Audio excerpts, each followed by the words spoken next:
Hello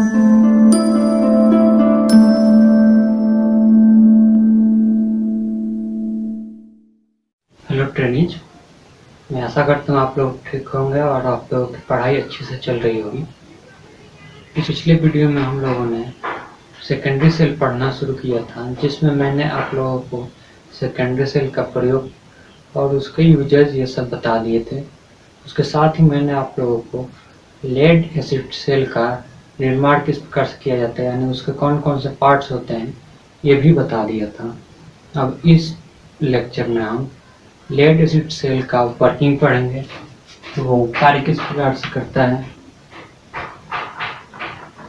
lead acid cell का working पढ़ेंगे, उसके बाद लेड एसिड सेल का प्रॉपर्टीज पढ़ेंगे, तो उसके कौन कौन से गुण होते हैं। उसके बाद से हम नेक्स्ट टॉपिक शुरू करेंगे, निकल आयरन बैटरी।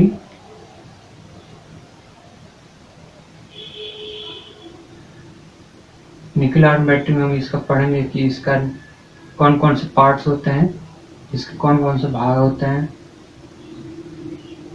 इसकी वर्किंग पढ़ेंगे और फिर इसका वर्किंग के बाद से इसकी प्रॉपर्टीज पढ़ेंगे और उसके बाद से सबसे लास्ट में हम लोग पढ़ेंगे लेड एसिड सेल और निकिल आयरन सेल में अंतर क्या क्या होता है, इन दोनों में क्या अंतर है, ये हम सबसे लास्ट में पढ़ेंगे। चलिए शुरू करते हैं। सबसे पहले वर्किंग से इसके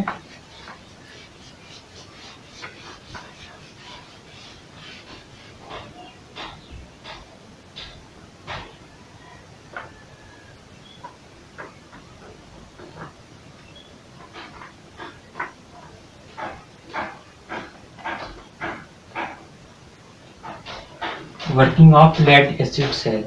लेड एसिड सेल में आपके दो इलेक्ट्रोड होते हैं,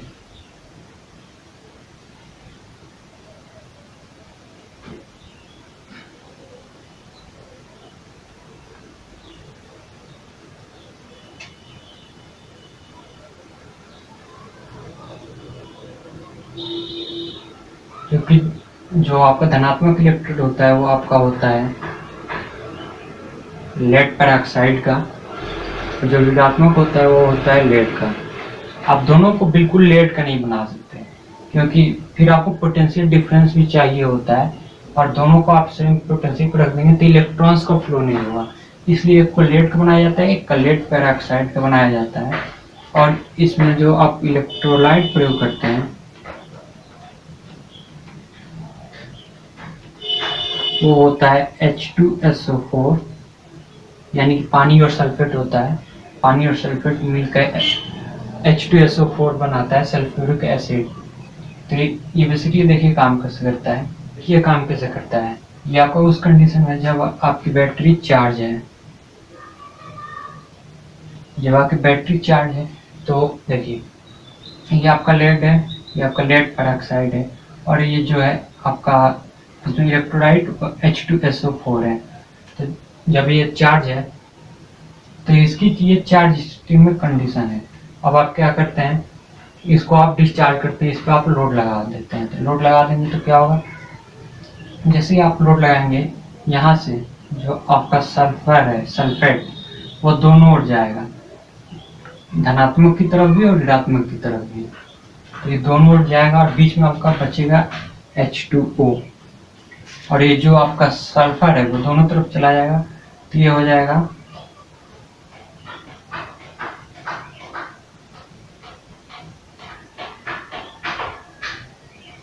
तो ये आपका लेड सल्फेट बन जाएंगे आपके दोनों इलेक्ट्रोड। और ये क्रिया आपकी बार बार होती रहेगी, यानी कि जितनी बार आप चार्ज करेंगे, फिर आप जब चार्ज करेंगे तो इसमें से आपका जो सल्फेट है वो फिर बाहर निकल कर आपके इसी इलेक्ट्रोलाइट में आके मिलेगा, यानी फिर से आपका ये H2SO4 बन जाएगा। फिर ये जब आप इसको डिस्चार्ज करेंगे तो H2SO4 में से आपका सल्फेट निकल के इन आपके इलेक्ट्रोलाइट में जाएंगे दोनों में, और इन इलेक्ट्रोलाइट में जाने के कारण यहाँ पे आपका H2O बनेगा, यानी कि पानी बनेगा। ये आपकी रिवर्स प्रक्रिया होती है, यानी कि चार्जिंग के समय पहले ये होता है, फिर डिस्चार्जिंग के समय ये होता है। इसको मैं एक बार फिर आप लोगों को बना कर समझा रहा हूँ। अब तक आप लोगों को समझ में आ गया होगा, लेकिन आप लोगों को नोटबुक में अच्छे से बनाने के लिए मैं इसको एक बार और आप लोगों के लिए ड्रॉ कर दे रहा हूँ। देखिए मैंने यह आप लोगों को समझाने के लिए बनाया है। देखिए ये आपका धनात्मक इलेक्ट्रोड है, ये आपका ऋणात्मक इलेक्ट्रोड है। और जब ये चार्ज है तो इसमें आपका जो इलेक्ट्रोलाइट वो H2SO4 है, यानी कि ये इस समय आपका शुद्ध लेड लगभग है। ये इसमें लगभग 90% हम लोग मानते हैं शुद्ध लेड का यूज किया गया है, क्योंकि ये थोड़ा स्पंजी टाइप का होता है। स्पंजी टाइप मतलब ये समझिए कि आप इसको दबाएंगे तो हल्का सा दबेगा, फिर छोड़ देंगे तो अपने वास्तविक स्थिति में आ जाएगा। ऐसा नहीं कि आप उसको पूरा दबा दिए, अगर आप उसको पूरा दबा दिए तो फिर वो अपनी वास्तविक स्थिति में नहीं आएगा। तो ये थोड़ा स्पंजी टाइप का लेड होता है। जब ये फुली चार्ज होगा तो ये लेड पूरी तरह से लगभग जब ये पूरी तरह से चार्ज हो दोनों इलेक्ट्रोड लगभग शुद्ध होंगे। लेकिन जैसे जैसे आपने इस पर लोड लगाया, अब आप लोड लगाएंगे तो क्या हो, H2SO4 में से आपका सल्फेट निकल करके दोनों तरफ जाएंगे। जब दोनों तरफ जाएंगे तो जो आपका लेड है वो सल्फेट के साथ क्रिया करके लेड सल्फेट बनाएंगे, और जो आपका यहाँ पे जो आपका इलेक्ट्रोलाइट है वहाँ पे आपको H2O बनना शुरू हो जाएगा। और धीरे धीरे H2O जैसे जैसे आपका बढ़ता जाएगा वैसे वैसे आपकी बैटरी डिस्चार्ज होती जाएगी, और ये जैसे जैसे आपका लेड सल्फेट आपके इलेक्ट्रोलाइट में जमा होते जाएंगे वैसे वैसे आपका बैटरी डिस्चार्ज होती जाएगी। फिर आप इसको चार्ज करेंगे, दोनों जो है एक दूसरे की रिवर्स प्रक्रिया होती है। यानी कि अगर ये चार्ज आप डिस्चार्ज करेंगे तो आपको ये मिलेगा, ये अगर डिस्चार्ज आप चार्ज करेंगे तो आपको ये मिलेगा। तो ये मतलब ये एक दूसरे के बिल्कुल विपरीत होती है। ये एक ही प्रक्रिया आप बार बार करते रहते हैं, लेकिन इसमें डिसएडवांटेज एक ये होता है कि जितनी बार आप चार्ज डिस्चार्ज करते हैं तो इसमें सल्फेट आपका एक बार आपके इलेक्ट्रोड में आता है, फिर एक बार इलेक्ट्रोड से बाहर निकलता है। तो ऐसी प्रक्रिया में जो आपका लेड है वो आपका टूट टूट करके नीचे गिरने लग जाता है। यहाँ नीचे कीच घर होता है, इस इसमें आपका टूट टूट के गिरने लग जाता है। इस कारण से इसके बीच में थोड़ी जगह छोड़ दी जाती है। इसको कभी भी ऐसा नहीं बनाया जाता है कि ये बिल्कुल इसके पास तक हो, इसको थोड़ा ऊंचाई तक ही रखा जाता है। यानी जो आपका इलेक्ट्रोड है उसको थोड़ा ऊंचाई रखा जाता है, ताकि इसमें से जो आपका पदार्थ निकल के गिरे वो नीचे आके इकट्ठा हो और इसके साथ संपर्क करके वो शॉर्ट सर्किट न करे। नहीं तो अगर इसमें से वो निकल के गिरे और ऐसे वो करते करते किसी माध्यम से अगर शॉर्ट सर्किट हो जाए तो फिर ये आपके बैटरी को डैमेज कर देगा। तो इसलिए इसको नीचे से थोड़ा खाली जगह छोड़ दिया जाता है। इसका ये एक डिसएडवांटेज होता है कि बार बार चार्जिंग और डिस्चार्जिंग की क्रिया द्वारा इसमें से जो आपके पदार्थ हैं वो निकल के धीरे धीरे गिरते रहते हैं। तो ये तो हो गया इसका वर्किंग। अब इसके कुछ प्रॉपर्टीज देख लेते हैं। अब हम लीड एसिड बैटरी की प्रॉपर्टीज के बारे में पढ़ेंगे कि उसके कौन कौन से गुण होते हैं। देखिए जो बैटरी है ये बहुत ही पुरानी तकनीक पे काम करती है, इसका निर्माण बहुत ही पहले हुआ था। देखिए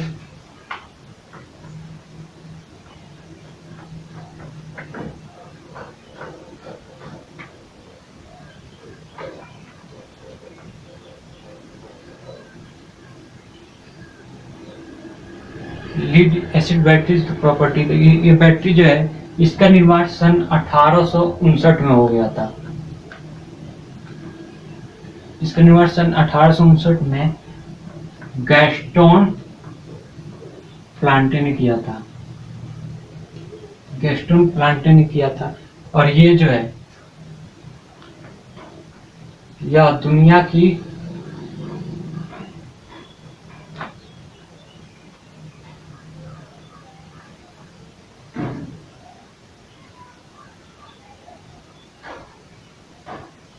जो आपकी लेड एसिड बैटरी या जो फिर आपकी लेड एसिड सेल जो है ये दुनिया की पहली सेकेंडरी सेल थी। यानी कि इसके पहले जितने भी सेल बने थे वो केवल सिंगल यूज थे, यानी कि एक बार आपने उसका यूज किया फिर आपने उसको फेंक दिया या फिर उसको आपने डिस्पोज कर दिया। जबकि ये जो बैटरी थी लीड एसिड सेल या लीड एसिड बैटरी, इसका प्रयोग आप बार बार कर सकते थे। तो इसको चार्ज करने के लिए उस समय बहुत सारे प्राइमरी सेल्स बनाने पड़ते थे। उस समय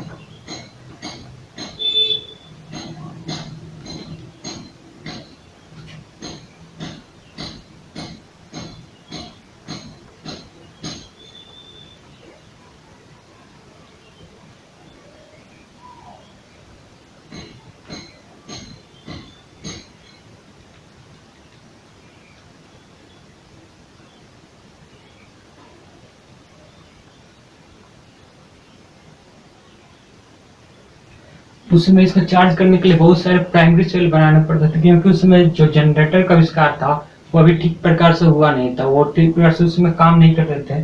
तो उस समय लीड एसिड सेल का जब आविष्कार हुआ था तो उसको दोबारा चार्ज करने के लिए बहुत सारे प्राइमरी सेल्स का प्रयोग किया जाता था। इसके बाद इसकी जो सबसे इम्पोर्टेंट जो इसके प्रॉपर्टी जो है, इसकी हाई पावर डेंसिटी।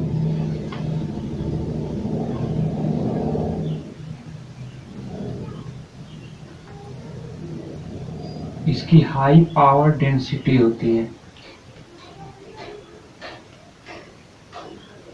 अब यहाँ हाई पावर डेंसिटी का मतलब आप समझिए, मतलब समझिए कि दो टंकी है, एक टंकी में भी 100 लीटर पानी भरा हुआ है, दूसरे टंकी में भी 100 लीटर पानी भरा हुआ है।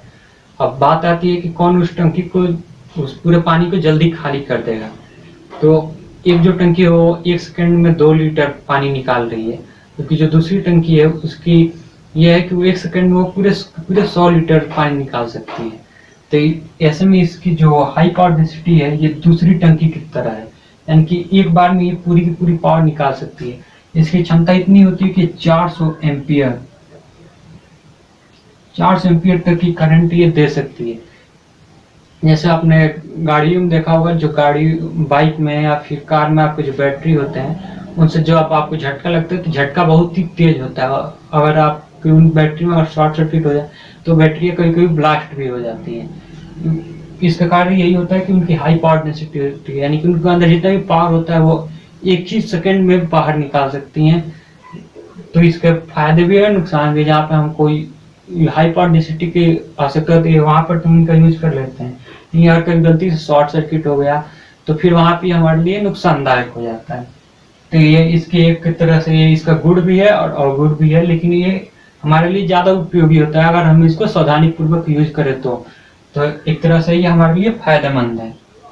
इसके बाद इसका अगला प्रॉपर्टीज है कि जैसे आप इसको बार बार चार्ज करते हैं, डिस्चार्ज करते हैं, जितनी बार आप चार्ज करते हैं और डिस्चार्ज करते हैं तो आपका H2SO4 और H2 यानी कि आपका सल्फ्यूरिक एसिड और पानी बनता है, और बार बार आपके जो लेड है वो लेड सल्फेट बनते हैं और लेड पेरोक्साइड बनते हैं। तो इस प्रक्रिया के दौरान आपके बार बार ऐसा होने के कारण आपके जो प्लेट, जो आपके लेड के जो इलेक्ट्रोड है वो डैमेज हो जाते हैं, और डैमेज होने के कारण वो धीरे धीरे जैसे जैसे आपकी बैटरी पुरान हो जाती है, इनकी लॉन्ग टर्म यूज करते हैं, उसकी लाइफ जब पुरानी हो जाती है तो बैटरी आपकी एक तरह से खराब हो जाती है, फिर आपको उसके इलेक्ट्रोड बदलने पड़ते हैं।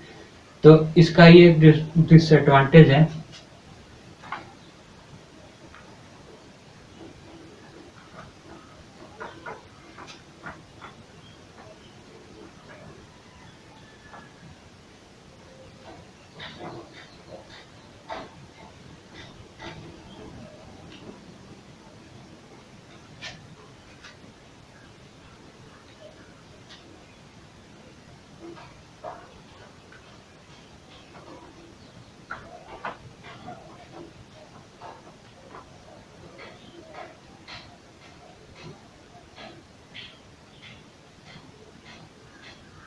अब देखिए, बार बार पानी और H2SO4 बनता है तो क्या होता है, बार बार पानी और H2SO4 बनने के कारण इसका जो इलेक्ट्रोलाइट का अपेक्षिक घनत्व है वो घटता बढ़ता रहता है।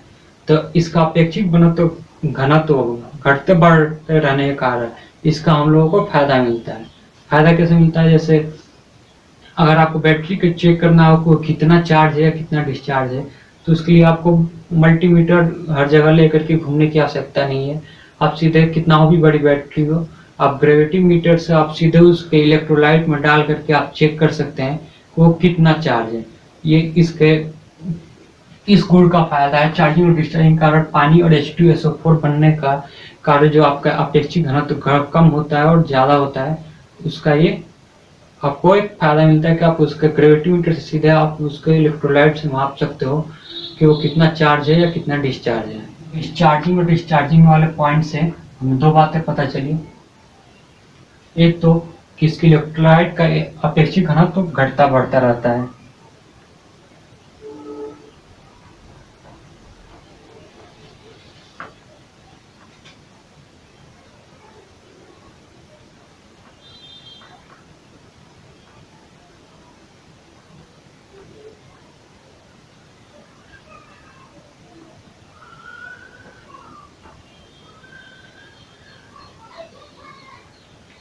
तो इसके इलेक्ट्रोलाइट का अपेक्षित घनत्व बढ़ता रहता है, घटता बढ़ता रहता है। ये इसके चार्जिंग और डिस्चार्जिंग की प्रक्रिया के दौरान जो आपका सल्फ्यूरिक एसिड और H2O और पानी बनता है, उन दोनों के कारण होता है।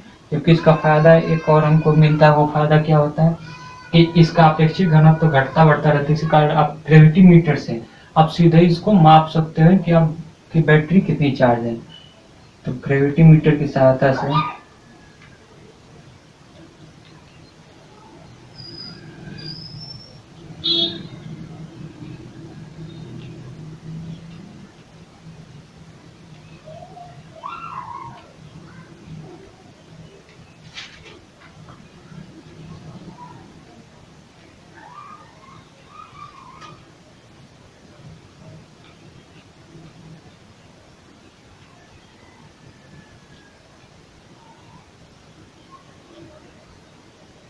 यानी कि इसकी बैटरी की चार्जिंग स्थिति पता करने के लिए आपको कोई लोड लगाने की आवश्यकता नहीं है, या फिर किसी भी तरह की आपकी मल्टीमीटर लगाने की आवश्यकता नहीं है।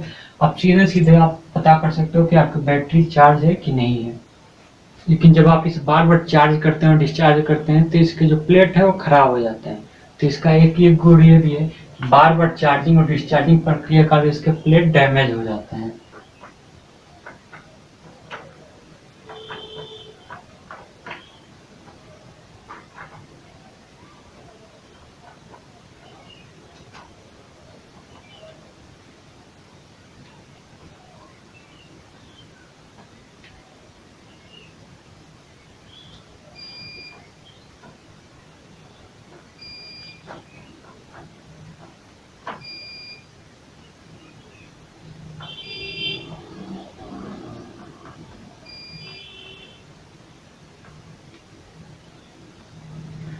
लेड एसिड सेल को कभी भी आप अधिक करंट पे चार्ज नहीं कर सकते। यानी कि जिस उसकी रेटिंग करंट है, अगर आप चाहे उससे अधिक करंट पे आप इसको चार्ज करें तो आप उसको चार्ज नहीं कर सकते, क्योंकि इसके जो आपके इलेक्ट्रोड जो है वो लेड के बने हैं। लेड के बने होने का वो यांत्रिक रूप से कमजोर होते हैं और वो जल्द गर्म होकर के मुड़ जाते हैं, यानी कि उनमें बकलिंग दोष हो जाता है। तो ये दोष ना आए इसके लिए आप इसको कभी भी अधिक करंट पे यानी कि ओवर करंट पे आप इसको चार्ज नहीं करेंगे। अगर आप इसको ओवर करंट पे चार्ज करेंगे तो इसमें बकलिंग दोष उत्पन्न हो जाता है। तो यहाँ से आपको एक प्रॉपर्टीज मिलता है, लेड एसिड सेल को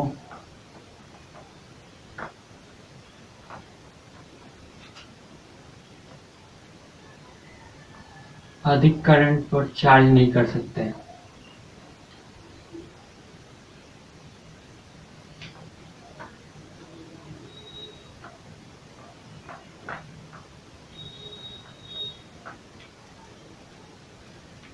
अगर आप इसको अधिक करंट पे चार्ज करेंगे तो इसमें बकलिंग दोष शुरू हो जाता है, यानी कि आपकी प्लेटें मुड़ने लग जाती है और धीरे धीरे प्लेटें मुड़ने के कारण उनमें शॉर्ट सर्किट हो सकता है।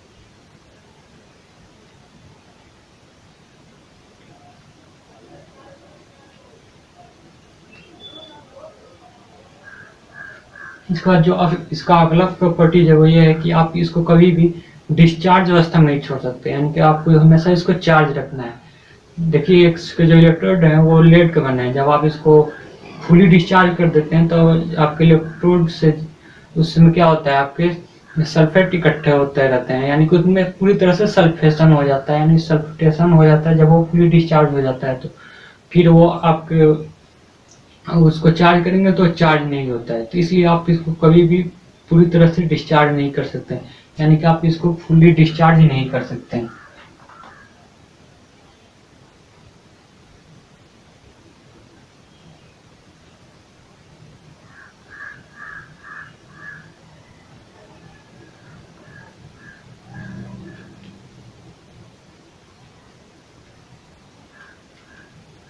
इस वजह से इसका इलेक्ट्रोड लेड का बना होने के कारण इसका जो इंटरनल रेजिस्टेंस होता है वो इंटरनल रेजिस्टेंस कम होता है। इसका हमको फायदा मिलता है। इसका फायदा ये मिलता है कि इसके जो लॉसेस होते हैं, जो इंटरनल लॉसेस होते हैं वो हमारे कम हो जाते हैं। जिसकी वजह से इसकी जो दक्षता है यानी कि एम्पियर आवर इफिशियंसी वो हमारी बहुत अच्छी हो जाती है। इसकी इफिशियंसी लगभग 90 से 95% होती है, जो कि बहुत ही अच्छी होती है। इसका आंतरिक प्रतिरोध कम होता है।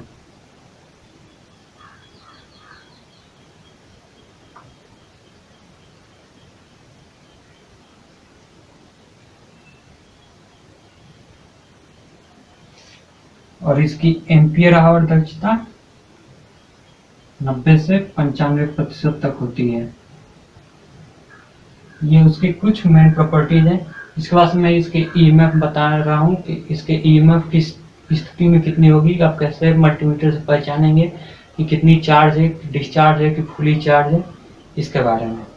जो लेड एसिड सेल है इसका जो नॉर्मल ईएमएफ होता है यानी कि जब आप उस पर लोड लगाते हैं उसका जो नॉर्मल ईएमएफ होता है वो 2 वोल्ट होता है। देखिए मैं यहाँ पे सेल की बात कर रहा हूँ, बैटरी की नहीं।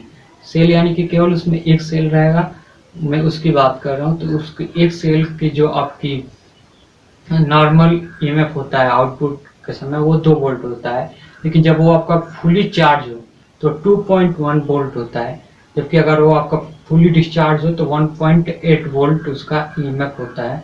तो इसको आप लोग याद रखिएगा। इससे आप मल्टीमीटर से, जैसे आप कहीं दुकान पे जाते होंगे तो केवल मल्टीमीटर से चेक करके आपको बता देते हैं कि आपकी बैटरी चार्ज है कि डिस्चार्ज है। वैसे ही आप भी घर पे पता कर सकते हैं। तो इसको आप लोग नोट कर लीजिए।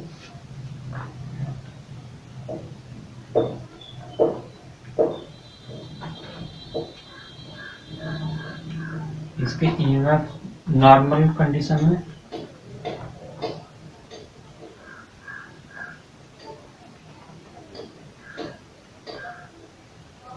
आपको नॉर्मल कंडीशन में ये 2 वोल्ट होता है, लेकिन जब फुली चार्ज हो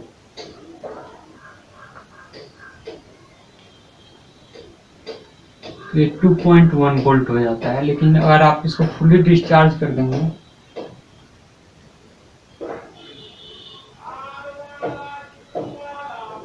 तो ये 1.8 वोल्ट तक हो जाता है, जो कि आपका होना नहीं चाहिए। आपको इसको कभी भी फुली डिस्चार्ज नहीं करना है, इसको कुछ ना कुछ आपको चार्ज ही रखना है।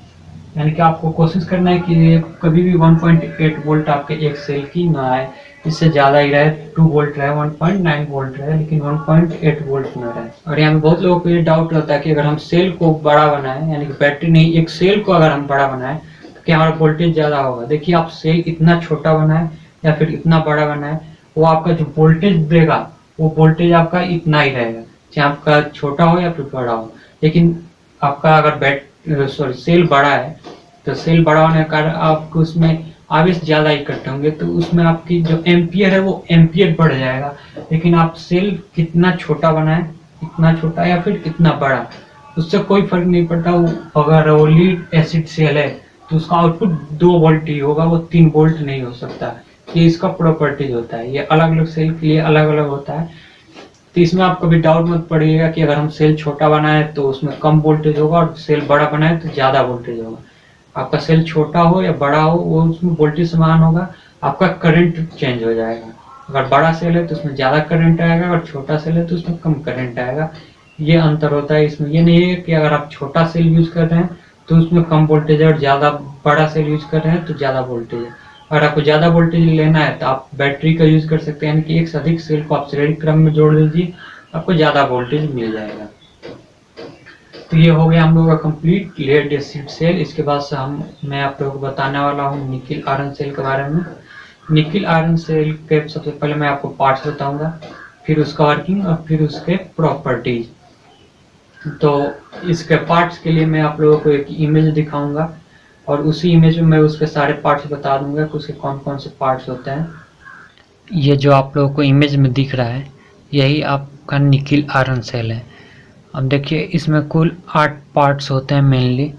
एक होता है निगेटिव टर्मिनल, जैसा कि आप लोग देख सकते हैं, ये हो गया आपका निगेटिव टर्मिनल। दूसरा होता है आपका पॉजिटिव टर्मिनल। उसके बाद से आपका होता है निगेटिव प्लेट, पॉजिटिव प्लेट। उसके बाद से आपके होते हैं पिन इंसुलेटर। उसके बाद से आपका कंटेनर, ये आपका पिन इंसुलेटर हो गया। और उसके बाद से इसमें आपका भरा जाने वाला इलेक्ट्रोलाइट आपका फिलर कैप से भरा जाता है। ये आपका एक पार्ट हो गया फिलर कैप। तो चलिए अब हम एक एक करके सबके बारे में जान लेते हैं। तो सबसे पहले बात करते हैं इसमें इलेक्ट्रोलाइट की। तो इसमें जो इलेक्ट्रोलाइट भरा जाता है उसमें आपका 21% होता है कि OH यानी कि पोटेशियम हाइड्रोक्साइड, बाकी 79% आपका होता है लिथियम हाइड्रेट, यानी कि 21% आपका ये 20 मैंने लिख दिया, 21% KOH और 79% आपका होता है लिथियम हाइड्रेट। इसके बाद से बात करें आपके इसके नेगेटिव ग्रेड, यानी कि ये जो आपका नेगेटिव ग्रेड है, आपका नेगेटिव ग्रेड यानी कि कैथोड जो इलेक्ट्रोड होता है वो होता है आपका फेरस ऑक्साइड, यानी कि आयरन ऑक्साइड इसको बोला जाता है, आयरन ऑक्साइड FeO। जबकि आपका जो पॉजिटिव ग्रेड है ये आपका बना होता है निकिल हाइड्रोक्साइड। ये जो है ये आपके पिन इंसुलेटर जो आपके सेलों को एक दूसरे से अलग रखते हैं। और ये जो है आप इसकी बॉडी है जिसको कंटेनर बोला जाता है। कंटेनर का मतलब वो पात्र हो गया जिसके अंदर आपकी बैटरी को बनाया जाता है या फिर बैटरी को रखा जाता है। तो ये आपका सॉलिड स्टील का बना होता है, इसी को कंटेनर बोला जाता है। जबकि ये जो आपका ऊपरी भाग हो गया फिलर कैप, ये आपका रबड़ का बना होता है। ये एक तरह से कैप की तरह होता है, यानी कि टोपी की तरह होता है जिसको ऊपर से ऐसे बंद कर दिया जाता है, ढक दिया जाता है। और आपका जो भी इलेक्ट्रोलाइट भरा जाता है वो इसी फिलर कैप के द्वारा भरा जाता है। आप लोगों ने देखा भी होगा अगर आपने इस तरह की बैटरी यूज की होगी तो।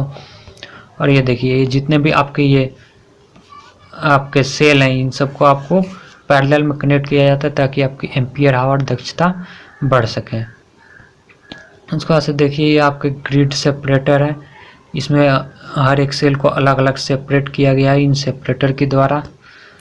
तो ये हम लोगों का निकिल आयरन सेल या फिर एडिशन सेल का बेसिक सा कंस्ट्रक्शन है या फिर उसके पार्ट्स हैं जो कि बहुत ही आसान है। इसको इमरजेंसी लाइट वाले बहुत ज़्यादा प्रयोग करते हैं जो इमरजेंसी लाइट बनाते हैं, क्योंकि इनका कंस्ट्रक्शन बहुत ही आसान होता है और इनकी परफॉर्मेंस भी बहुत अच्छी होती है। अब हम निकिल आयरन सेल का वर्किंग पढ़ेंगे कि ये कार्य किस प्रकार करता है। तो इसका जो निकिल आयरन सेल का जो धनात्मक सेल होता है, जो धनात्मक इलेक्ट्रोड होता है वो निकिल हाइड्रोक्साइड या निकिल हाइड्रेट का बना होता है। जबकि आपका जो ऋणात्मक होता है वो आपका आयरन ऑक्साइड FeO का बना होता है। अब आप इसको याद कैसे करेंगे? इसको याद करने का एक सिंपल सा तरीका है, आप लिखेंगे निकल आयरन। जो निकल के साथ आएगा वो आपका पॉजिटिव है और जो आयरन के साथ आएगा वो आपका निगेटिव है। तो निकल हाइड्रोक्साइड, तो निकल हाइड्रोक्साइड या निकल हाइड्रेट आपका पॉजिटिव इलेक्ट्रोड हो जाएगा, क्योंकि आपका आयरन ऑक्साइड या फिर आपका निकिल आलेपित स्टील, यानी कोई स्टील जिस पे निकिल का प्लेटिंग किया गया हो वो आपका निगेटिव इलेक्ट्रोड होगा। तो ऐसे आप आसानी से इसको याद रख सकते हैं कि जो निकिल है यानी जो पहले आ रहा है पॉजिटिव, जो बाद में आ रहा है वो निगेटिव। ऐसे आप लोग इसको याद कर सकते हैं। तो देखिए इसका वर्किंग कैसे करता है। ये जो वर्किंग है ये रिवर्स होता है, यानी कि आप चार्ज करेंगे तो पहले आपको ये मिलेगा। अगर ये डिस्चार्ज कंडीशन में है, आप बैटरी चार्ज कर रहे हैं तो आपको ये प्रोडक्ट प्राप्त होगा। और अगर ये आपका चार्जिंग कंडीशन में है तो आप इसको अगर डिस्चार्ज करेंगे यानी लोड लगाएंगे तो आपको ये प्रोडक्ट प्राप्त होगा।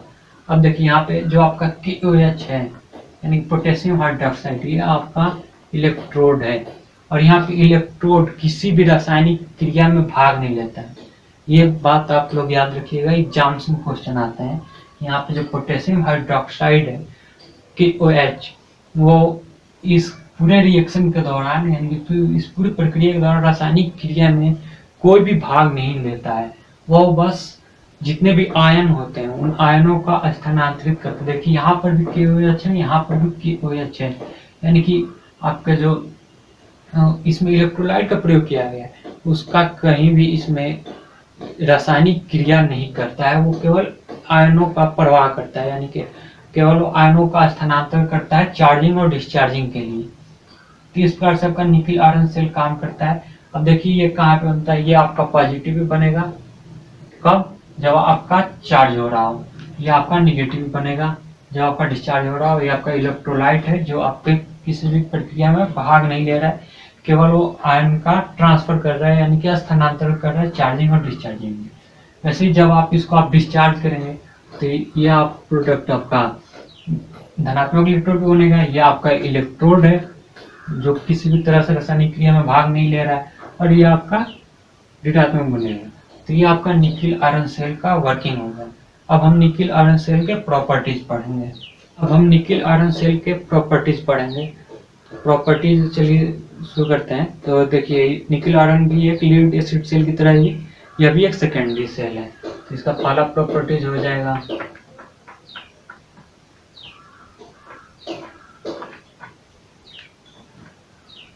क्या, यह एक सेकेंडरी सेल है।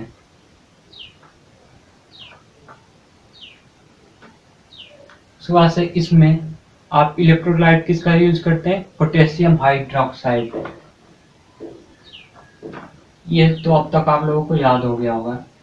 इसमें इलेक्ट्रोलाइट पोटेशियम हाइड्रोक्साइड का यूज किया जाता है।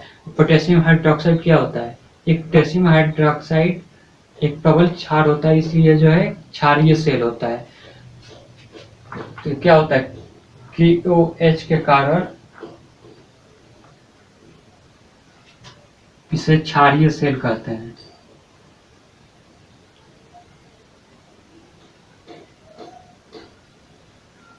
ठीक है, इसमें KOH का उपयोग किया जाता है, यानी पोटेशियम हाइड्रोक्साइड का। पोटेशियम हाइड्रोक्साइड एक क्षारीय है, तो इसलिए ये इसको क्षारीय सेल कहते हैं, और इसी को एडिशन सेल भी कहते हैं। इसी का दूसरा नाम है एडिशन सेल। अब देखिए, अब इसमें किसका प्रयोग हो रहा है, इलेक्ट्रोड के रूप में। इलेक्ट्रोड के रूप में आपका हो रहा है निकिल का और आयरन का, यानी कि निकिल और आयरन ये दोनों क्या है, ये दोनों धातु हैं। तो दोनों धातु का अगर आप प्रयोग करेंगे किसी सेल में तो क्या होगा, वो यांत्रिक रूप से मजबूत होगी। तो ये क्या होता है, ये यांत्रिक रूप से मजबूत होती हैं।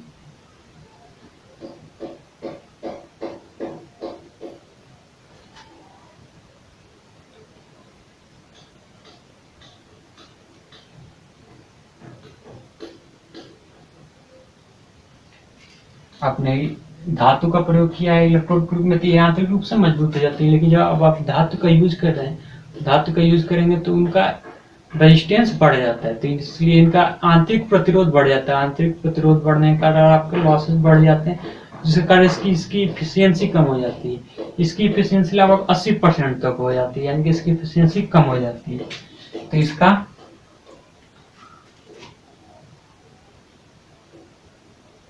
इंटरनल रेजिस्टेंस हाई होता है।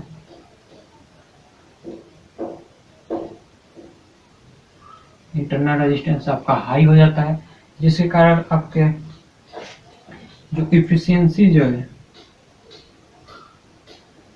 वो कम हो जाती है। कम कितनी हो जाती है, लगभग 80%। जब आपका इंटरनल रेजिस्टेंस बढ़ेगा तो इसकी इफिशियंसी अपने आप आपकी कम हो जाएगी। तो इसका एक और गुण है।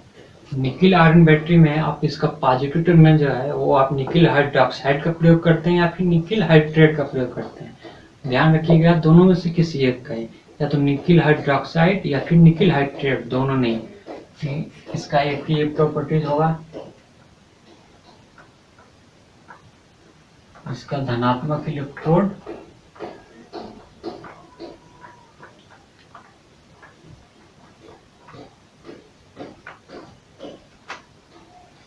या तो आप निकिल हाइड्रोक्साइड प्रयोग करेंगे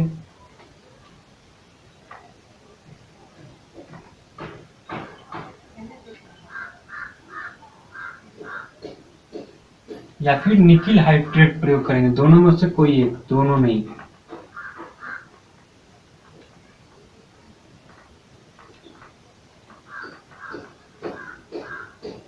वैसे ही आप इसमें ऋणात्मक इलेक्ट्रोड के रूप में किसका प्रयोग करेंगे,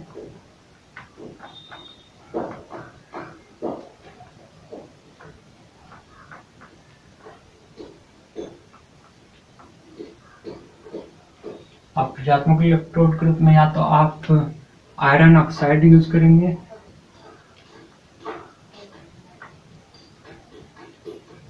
या फिर आप निकिल लेपित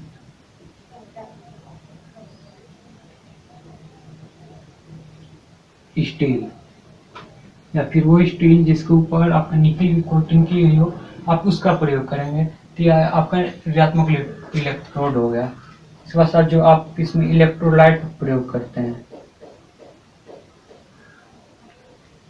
आप इलेक्ट्रोलाइट ग्रुप में आप इसमें दो तरह के दो इलेक्ट्रोलाइट प्रयोग किया जाता है, दोनों का मिश्रण एक निश्चित अनुपात में, वो अनुपात निश्चित होता है, आप उतना ही यूज करेंगे, उससे न कम ना उससे ज्यादा। तो क्या होता है,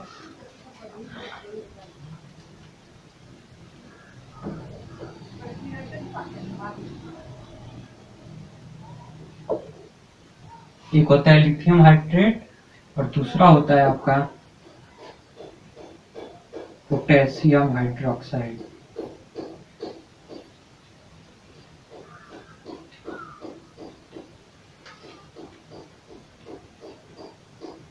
और इन दोनों का निश्चित अनुपात होता है, ये जो होता है आपका 71% होता है और ये होता है आपका 29%। और ये बिल्कुल इसी अनुपात में लाया जाता है, ना इससे कम ना इससे ज़्यादा, क्योंकि पोटेशियम हाइड्रोक्साइड बहुत ही प्रबल क्षार है, इससे ज़्यादा आप यूज करेंगे तो आपको बैटरी को नुकसान पहुंचा सकता है, तो इसलिए इसको आप निश्चित अनुपात में प्रयोग करते हैं।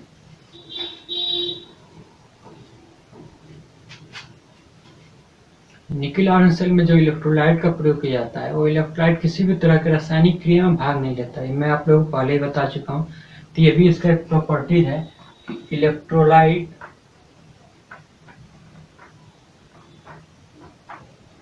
रासायनिक क्रिया में भाग नहीं लेता।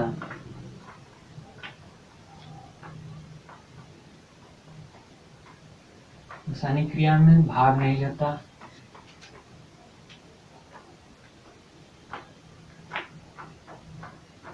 इलेक्ट्रोलाइट क्या करता है, इलेक्ट्रोलाइट केवल आयनों का स्थानांतरण करता है। क्या करता है, आयनों का स्थानांतरण करता है।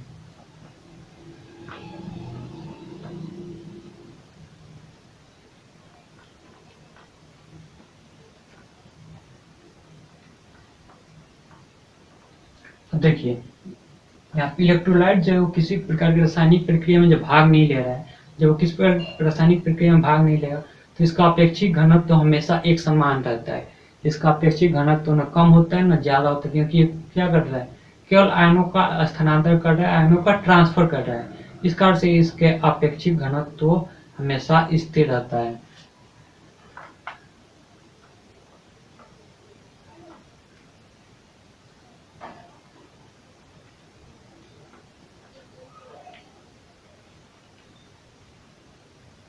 इसका अपेक्षित घनत्व तो समान रहता है, जबकि आपके लीड एसिड बैटरी में क्या हो रहा था, जैसे जैसे आपको चार्जिंग और डिस्चार्जिंग हो रहा था, आपका अपेक्षित घनत्व तो बदल रहा था, क्योंकि वहां पर हमको उसको एक फायदा मिल रहा था और एक नुकसान भी मिल रहा था। फायदा ये मिल रहा था कि हम उसके बैटरी को सीधे हम माप सकते थे कि बैटरी कितनी चार्ज है। नुकसान क्या हो रहा था कि हमारे जो बैटरी के जो इलेक्ट्रोड है, उसके जो पदार्थ वो धीरे धीरे खराब होकर के गिरते जाते हैं। तो ये इसका एक ये फायदा कह सकते हैं, या फिर एक तरह का इसका प्रॉपर्टीज कि इसका अपेक्षित घनत्व तो समान होता है, यानी कि वो घटता बढ़ता नहीं है। और इलेक्ट्रोलाइट के विशिष्ट घनत्व का एक समान होने का यहाँ पे एक बहुत फायदा हम लोग को मिलता है कि आप लोग इस सेल को, यानी निकिल आयरन सेल को आप लोग डिस्चार्ज अवस्था में रख सकते हो, यानी कि आप इसको पूरी तरह से डिस्चार्ज कर दो तब भी इस पे कोई प्रभाव नहीं पड़ेगा। फिर आप इसको आप दोबारा चार्ज करोगे तो ये दोबारा चार्ज होगा, यानी कि इस जो सेल है इसको डिस्चार्ज रखा जा सकता है, इसको डिस्चार्ज रखा जा सकता है।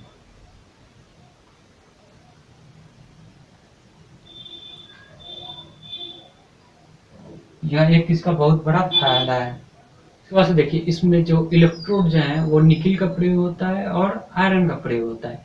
जब निकिल और आयरन का जब आप प्रयोग करेंगे इलेक्ट्रोड के रूप में, तो ये क्या होगा, आंतरिक रूप से सुदृढ़ होगा, यानी कि ये आंतरिक रूप से मजबूत होते हैं। ये यांत्रिक रूप से मजबूत होते हैं। और जब ये यांत्रिक रूप से मजबूत होते हैं तो आप इसका एक फायदा और मिलता है कि आप इन्हें ओवर करंट पे चार्ज कर सकते हैं, यानी कि आप इन्हें हाई करंट पे चार्ज कर सकते हैं, इनमें बकलिंग दोष नहीं होता है। इनमें हाई करंट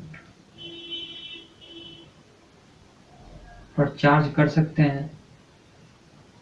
और जब आप हाई करंट पे चार्ज करेंगे तो लेड एसिड सेल में आपका बकलिंग दोष हो जा रहा था, जबकि इसमें आपका बकलिंग दोष नहीं होता है। इसमें बकलिंग दोष नहीं होता, यानी कि इसमें आपकी प्लेटें नहीं मुड़ती हैं।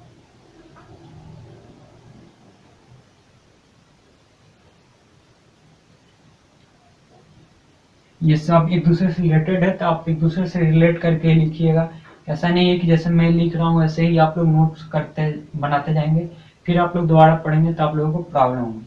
तो आप लोग बिल्कुल अच्छे से ठीक से लिखिएगा। तो ये हमने पढ़ लिया लेड एसिड सेल और निकिल आयरन सेल। अब इन दोनों के बीच में क्या अंतर होता है, ये हम आपको एक टेबल के माध्यम से बता रहा हूँ। तो ये हो गया हम लोगों का लीड एसिड सेल और निकिल आयरन सेल। अब मैं इन दोनों के बारे में आप लोगों को अंतर बताने वाला हूँ कि इन दोनों में क्या अंतर होता है, जिससे आप आसानी से इन दोनों में अंतर कर सकें। अब हम लोग लीड एसिड सेल और निकिल आयरन सेल के अंतर पढ़ेंगे, तो हम लोग 2 कॉलम बना लेते हैं जिसमें हम लोग इन अंतर को समझेंगे। तो पहले हम लोग लिख लेते हैं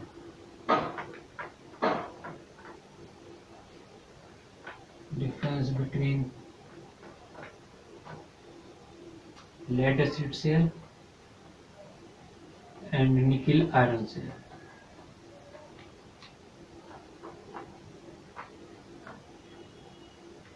हम यहाँ पे 3 कॉलम बनाएंगे। एक में लिखेंगे हम स्पेसिफिकेशन, यानी कि हम किस आधार पर उनका तुलना कर रहे हैं। एक में लिखेंगे कि लेड एसिड सेल में क्या होता है, दूसरे में निकिल में क्या होता है। तो सबसे पहले स्पेसिफिकेशन, यानी किस आधार पर हम तुलना कर रहे हैं। फिर लेड एसिड सेल, ये आप लोग ठीक से लिखिएगा पूरा पूरा। उसके बाद निकिल आयरन सेल, मैं ऐसे लिखा हूँ, आप लोग इसको पूरा लेड एसिड सेल लिखिएगा।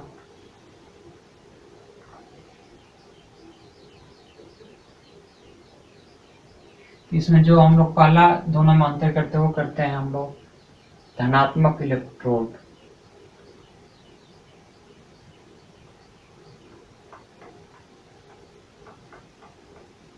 तो लेड एसिड सेल में किसका इलेक्ट्रोड प्रयोग किया जाता है, लेड एसिड सेल में आपका होता है लेड पेरोक्साइड।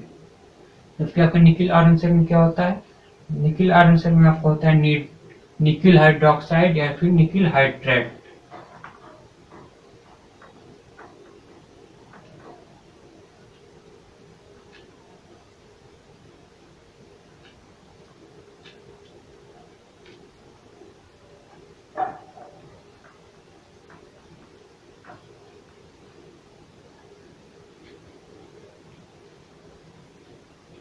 उस बात से हम लोग जो दूसरा अंतर करते हैं, दूसरा करते हैं हम लोग ऋणात्मक इलेक्ट्रोड के आधार पे। हम लोग ऋणात्मक इलेक्ट्रोड कौन सा यूज कर रहे हैं, तो आपको लेड एसिड सेल में कौन सा ऋणात्मक इलेक्ट्रोड प्रयोग होता है। तो लेड एसिड सेल में आपका ऋणात्मक होता है लेड, जबकि आपका निकिल आयरन सेल में क्या होता है आयरन ऑक्साइड या फिर आपका निकिल लेपित स्टील। ये आपके निगेटिव इलेक्ट्रोड प्रयोग कर दिए जाते हैं। उसके बाद से जो इनमें आपका इलेक्ट्रोलाइट प्रयोग किया जाता है उसके आधार पर अंतर देखा जाए, तो इलेक्ट्रोलाइट देखा जाए, इसमें देखिए लेड एसिड सेल में आपका इलेक्ट्रोलाइट होता है पानी और सल्फर, यानी कि H2SO4। जबकि निकिल आयरन सेल में आपका इलेक्ट्रोड होता है पोटेशियम हाइड्रोक्साइड और लिथियम हाइड्रेट। ठीक, तो ये आपके अंतर हो गए। और मैं आप लोग को बता रहा हूँ, इसके बाद जो हम इनका नेट स्पेसिफिकेशन के आधार पर तुलना करते हैं इसके ईएमएफ के आधार पे। तो इनका जो एवरेज ईएमएफ होता है, यानी कि जो हम सामान्य तौर पर लोड लगाते हैं तो उस समय जो ईएमएफ हमको प्राप्त होता है,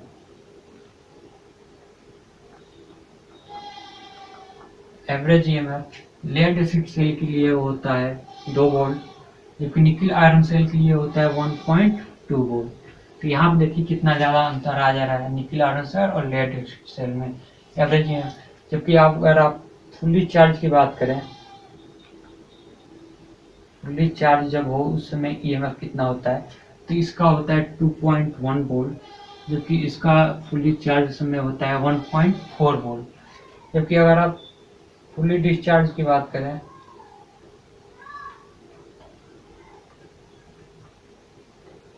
फुली डिस्चार्ज पे जब आप यहाँ देखेंगे तो लेड एसिड सेल में फुली डिस्चार्ज में वोल्टेज आपका हो जाता है 1.8 वोल्ट, जबकि निकल आयरन सेल में आपका फुली डिस्चार्ज में आपका वोल्टेज होता है 1 वोल्ट। 1 वोल्ट से 1.1 वोल्ट इसके बीच में रहता है जब ये फुली डिस्चार्ज हो।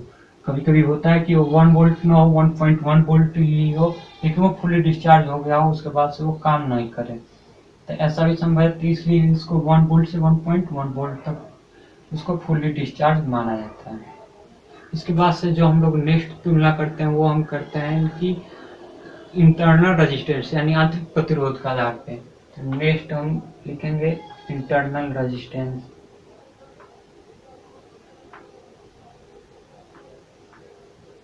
इंटरनल रेजिस्टेंस के आधार पे तो जो लेड एसिड सेल है उसका internal resistance nickel iron cell की तुलना में कम होता है, तुलनात्मक कम। और इसका क्या होता है, इसकी तुलना में ज्यादा होता है, तो इसका तुलनात्मक अधिक। यहाँ पे तुलनात्मक कम और तुलनात्मक अधिक इसलिए लिख रहे हैं ताकि आपको पता रहे कि किससे कम होता है किससे ज्यादा होता है। क्योंकि और भी कई सेल ऐसे होते हैं जिनका जो इंटरनल रेजिस्टेंस हो लेड एसिड सेल से भी कम हो, तो वहां पे आप ये नहीं कह सकते कि इसका कम है, आप कहेंगे कि इससे तुलनात्मक रूप से कम है या इससे तुलनात्मक रूप से अधिक है। आपको कोई ना कोई एक रेफरेंस लेना होगा, तभी तो आप बताएंगे कि कम है कि ज्यादा है। जैसे आपको बताना हो कि एक ज्यादा है कि कम है, तो आप कैसे बताएंगे कि एक ज्यादा है कि कम है? ऐसे बताएंगे ना कि 0 से 1 ज्यादा है। और आप बताना हो कि 1 कम है तो कैसे बताएंगे, कहेंगे 2 से 1 कम है। तो वैसे ही ये तुलनात्मक रूप से एक दूसरे से कम है या अधिक है। अगर किसी और से तुलना करेगा किया जाएगा तो आप उससे बताएंगे उससे कम है या अधिक है। तो यहाँ पर अगर आप केवल कम कह देते हैं कि लेड एसिड सेल का रेजिस्टेंस कम होता है, तो कम कितना होता है किससे होता है ये आपको पता होना चाहिए। इसलिए यहाँ पर तुलनात्मक कम और तुलनात्मक अधिक किया जाता है।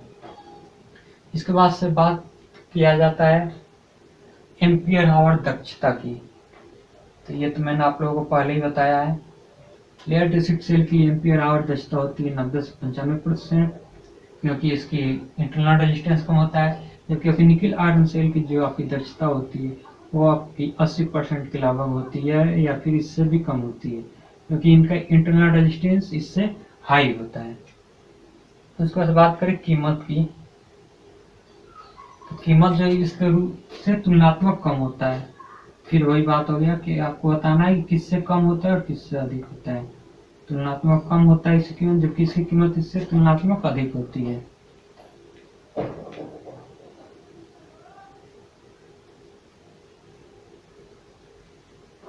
इसके बाद जो लास्ट आधार पर तुलना की जाती है वो होता है इलेक्ट्रोलाइट का अपेक्षित घनत्व का आधार पे। जहाँ पे मैंने आप बताया लेड एसिड सेल में आपका अपेक्षित घनत्व क्या होता है,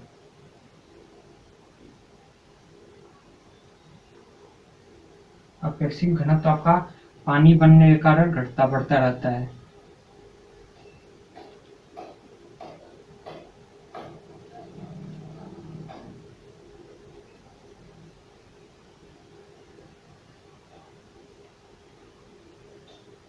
जबकि आपके निकल आयरन सेल में ऐसा कुछ नहीं होता है, उसमें आपका इलेक्ट्रोलाइट जो है वो रासायनिक क्रिया में भाग ही नहीं लेता, इस कारण से उसके साथ कोई क्रिया ही नहीं होती, तो इसमें इसका कोई प्रभाव नहीं पड़ता।